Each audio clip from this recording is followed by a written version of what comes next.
పూరా లోకల్ ఉంది కాబట్టి ఎన్నిసార్లు విచారణకు పిలిచినా వస్తామని చెప్పినా ఇది మూడవసారి పిలవడం, 3 సార్లు కాదు 30 సార్లు పిలిచినా విచారణకు సహకరిస్తాం.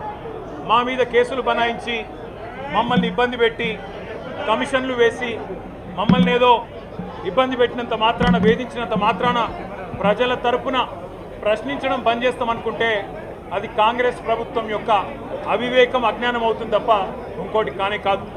పెద్దలు కేసీఆర్ గారిని, పెద్దలు హరీష్ రావు గారిని కాళేశ్వరం కమిషన్ ముందు కూర్చోబెట్టి మీరు పైశాచికానందం పొందొచ్చు. ఇవాళ ఏసీబీ ముందుకి విచారణకు పిలిపించి కొంత మానసికంగా రాక్షసానందం పొందుతూ ఉండవచ్చు. అవసరమైతే అరెస్ట్ కూడా చేస్తారు కావచ్చు. కానీ ఒకటి పక్క, తెలంగాణ కోసం గతంలోనే జైలుకు పోయి వచ్చిన వాళ్ళం.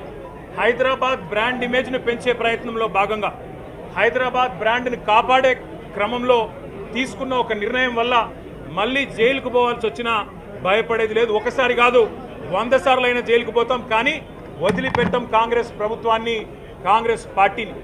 మీరిచ్చిన 420 హామీలు, మీరిచ్చిన దొంగ 6 గ్యారంటీలు, మీరిచ్చిన డిక్లరేషన్లు, ఇవాళ మీరు లోకల్ బాడీ ఎన్నికలకు సిద్ధమవుతా ఉన్నారని చెప్పి వార్తలు వస్తూ ఉన్నాయి. రేవంత్ రెడ్డి గారు నిన్ను మొత్తం రాష్ట్రంలోని బీసీ వర్గాల ప్రజలందరూ గమనిస్తున్నారు.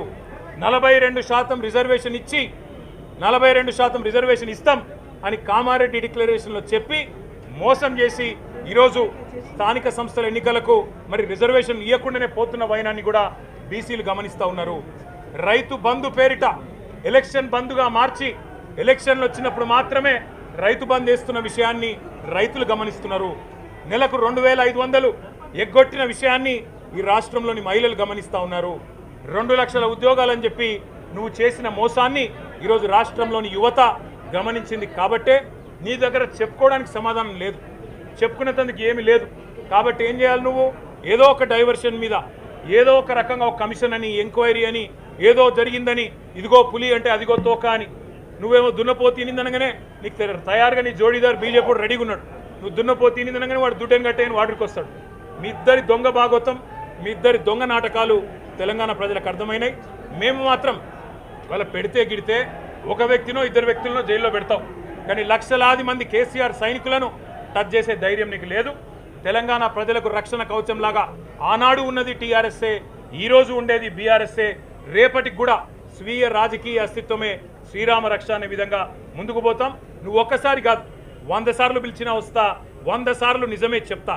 నువ్వు లై డిటెక్టర్ పరీక్షకు నీకు దమ్ముంటే నువ్వు మగాడివైతే రా, రాష్ట్ర ప్రజలందరూ చూస్తుండగా లై డిటెక్టర్ కూడా రెడీ. నువ్వు ఒక కేసు కాదు ఇంకో 1000 కేసులు పెట్టినా మేము ప్రశ్నించడం బంద్ చేయం, కొట్లాడడం బంద్ చేయం, తెలంగాణ ప్రజల తరపున నిలదీయడం బంద్ చేయం. నువ్వు వేధింపులతో, కేసులతో ఏదో సాధిస్తాననుకుంటే నువ్వు సాధించేదేమీ లేదు. అన్నిటికీ తెగించే కొట్లాటకు ముందుకొచ్చినాం.